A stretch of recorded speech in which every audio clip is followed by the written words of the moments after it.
Now, you have been playing lots of Blizzard games, and Blizzard has a lot of fanboys actually. They were amazed by some title and then they stick with Blizzard kind of, and you know, the Blizzard polish and all that. We like the Blizzard games. You played Heroes, Starcraft, I don't know if you played Hearthstone maybe a bit, but anyways, Blizzard is getting more into esports, more and more it seems. Do you, especially compared to Valve and Riot, the other two big publishers, do you think they're doing enough? Could they maybe be doing more? And do you approve of their decisions? There are a few big ones that are very controversial within the community, especially with Starcraft 2. Region lock was something that was demanded for the longest time. I think they finally did it, but many say it was way too long, the region, way too late, the region lock.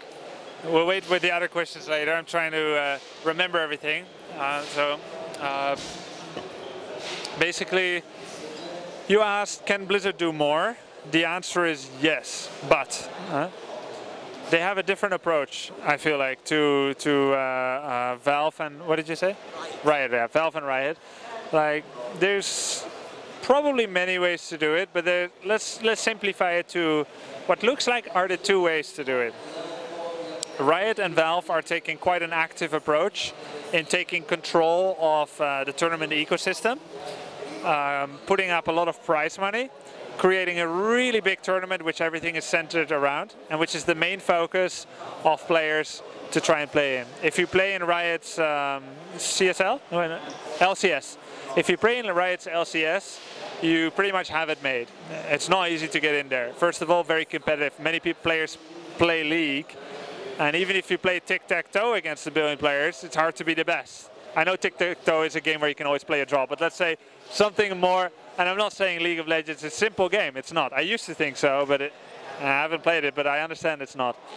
But when there's a broad participation of a game with depth and strategic variety, it's always going to be hard, because you're competing against flesh and blood, you're competing against other minds.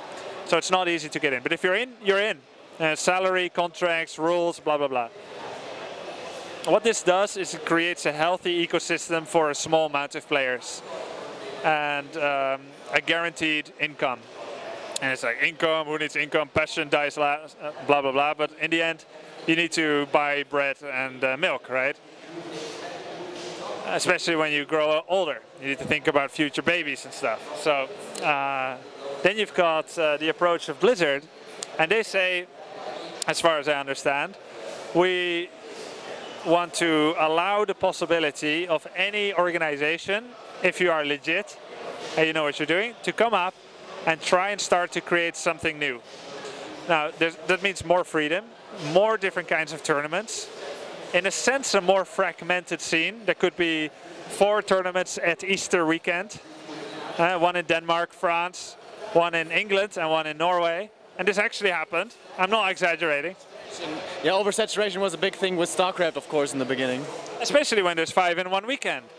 But what it also allows is that when the best players go to Tournament A, the second best players B, in the end you've got Tournament E, there's someone out there who would have never had a chance to be on the stage, have his parents watch him, have his occupation of playing way too much video games be validated by prize monies, stage positions and so on. So it's a more broader, less extreme. They may not have the $18 million of prize money for a tournament, Blizzard tournaments, but they're allowing more freedom and more. Which system is better? I don't know. Yeah, Kespa, they also have a Riot-like system where they did create nothing. They did create something out of nothing when they made StarCraft 1 an esports, and they created esports basically in Korea with StarCraft 1. Different systems. I won't say one is better or worse, they're just different. So Blizzard could do more, they could also do it differently, but I think the way they're doing it is making tournament organizations happy, and it's making the middle guy and the sub-top guy happy, because it creates ways to break into the scene a little bit easier than normally. It's not going to be charity, you're not going to play some games like some newspaper sometimes think and earn loads of money, but you know, it's a little bit more accessible. Like a tournament like this, open qualifiers, you can make it to WCA Grand Finals. That's healthy. That's good. You know. Please remind me the other questions you asked. you asked about Starcraft 2 and WCS region lock. WCS 2012 was the first one. I was a huge fan of the system. We had local qualifiers in many different countries: South America, Brazil, Argentina, Mexico, Poland, Netherlands, Belgium, and I casted many of these in the Cologne studio, and I saw how, you know, Brazil, they weren't that good, but it was cool to watch anyway. Like, I enjoyed it, and for the first time ever, I understood why my father watches second-rate division football, because they're still competing for their dreams. And emotion is the most important thing in esports. We can watch the top of the level Korean play, and that's probably where you'll see the best play in the world. And that's amazing. I want to see that too. I want to see Koreans being able to perfectly manage their economy in StarCraft 2 while perfectly microing the combat. That's impressive and a little scary to face. But I also want to see those guys in a country saying it really matters what we're doing here. I'm the best in my country, that matters. And then they're going to Europe, and they're going to WCS Europe, and that they have a chance to compete. And they're like, shit, these guys from Sweden, Netherlands, if I am allowed to say it, Germany, they're really good. Too good for us. But they're going home, and they're going to think about WCS 2013 and thinking, in 1 year from now, with all these things that I learned, maybe if I qualify again, maybe I can get top 6, maybe I can go to China. The damned shame that WCS 2013 system was revamped. I mean, self-interest also, because Koreans playing in Europe makes it more difficult for me. Even though with a lot of Koreans I still managed to get my best WCS result.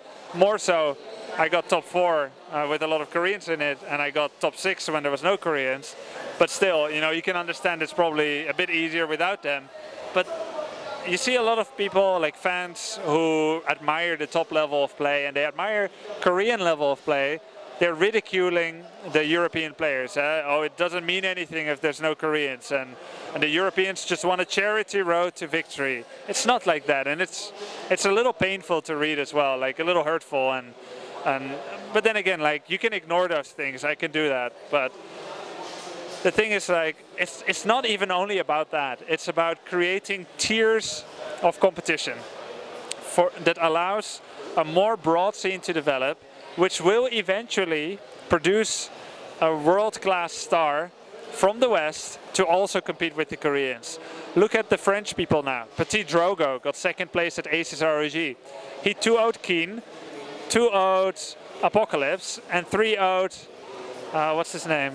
Azurk, Hyun. He 3-0'd Hyun. And could he have done that if he hadn't had like local competitions, regional, continental, something to ease him into the international scene? So would I have liked to see WCS Europe to continue to be only Europeans? Yeah, and I feel this was a mistake. They reverted it later, Blizzard, to make it much more difficult, and only people like 4GG, who stay for a long time in Europe, to really participate. And I think that is a good system. If 4GG wants to live for a year in France, that means he's also practicing with us. That means he's one of us. But if you pop over, that's perfectly fine for tournaments like Aces ROG, MLG, and so on. You come over for a tournament, sure, it's free for all. But I wish WCS Europe would have remained to WCS Europe and North Africa and South America, you know, the countries that don't have their own global, their own continental tournament. So I think this hurt, and I do think this hurt quite a bit. It's a pity, because that round of 32 with only Europeans, that was insane in 2012. Like, no one was complaining, where are the Koreans? Like, this tournament means nothing. That was freaking radical. Like Lucifron, Stefano, Livezerg, I was playing there, Nerd Show, and like, it was insane, and it was very fun, and I would have liked to see more like that, and very disappointed we didn't get more like that next year's. That's how it happens. I'm sure they meant for the best. All right, now we come towards the end of the interview slowly. It's going to be closing out soon. Especially many of our viewers, many of the Warcraft fans really enjoy the Warcraft commentary little series you do. Are you planning on continuing that series? Like maybe you said you want to stream some Warcraft on Twitch. Are you also planning for some Warcraft commentaries? Because they were very insightful actually for a lot of players. Well, thanks. I really enjoy making them. But you know, there was a time issue because you know, I have other projects and so on, so it was not possible for me to crank them out at the speed or with the frequency that people liked. But I have some good news. BenQ actually asked me to continue the series.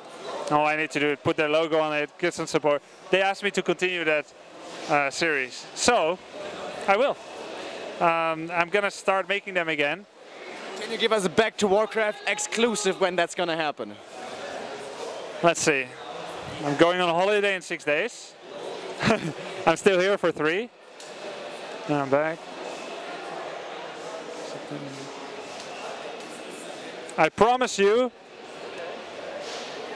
Back to Warcraft exclusive, first news release, supported by BenQ. I will put out a video, at least one, no later than October this year. So, and I hope people will like it. You can give me some suggestions. You or anyone, just tweet at me, twitter.com/followgrubby.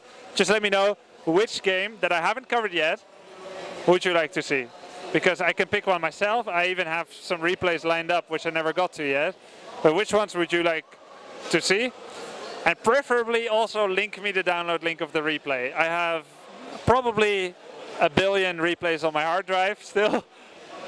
But if you can link it to make sure that I know which one you're talking about, that will be perfect. So really, tweet it at me, and maybe that will be the game that I'm doing in October. I know this man behind the camera, Neo right there, he's gonna have tons of suggestions for you. I call him the Warcraft archivist. He may have more replays than you, and he definitely has more VODs than you. It's amazing, actually. All right, we are at the end of the interview here. Now, you have the opportunity, obviously, you know the drill, some shout-outs. Who would you like to thank? Who would you like to speak to here towards the end? I mean, I said most of what I wanted. The eternal gratitude, no joke, to my fans and supporters. You may have not seen me recently in the Warcraft 3 scene, but I'm still around, still a big fan of Warcraft 3. It will never die for me. My first love and my biggest love, in terms of games at least. Enjoy games, enjoy esports, and never be afraid to come say hi. I would love to chat with anyone about Warcraft 3. And yeah, thanks for everything you've given me over the past years. Thank you guys for being a crucial part of the scene, and everyone else, every other person who contributed in any other way to esports. This is the golden age of esports, so I feel lucky to be living in it, and maybe meet some people 50 years down the road. Remember when esports began? We were there. Pretty cool. So enjoy the game and have a good life.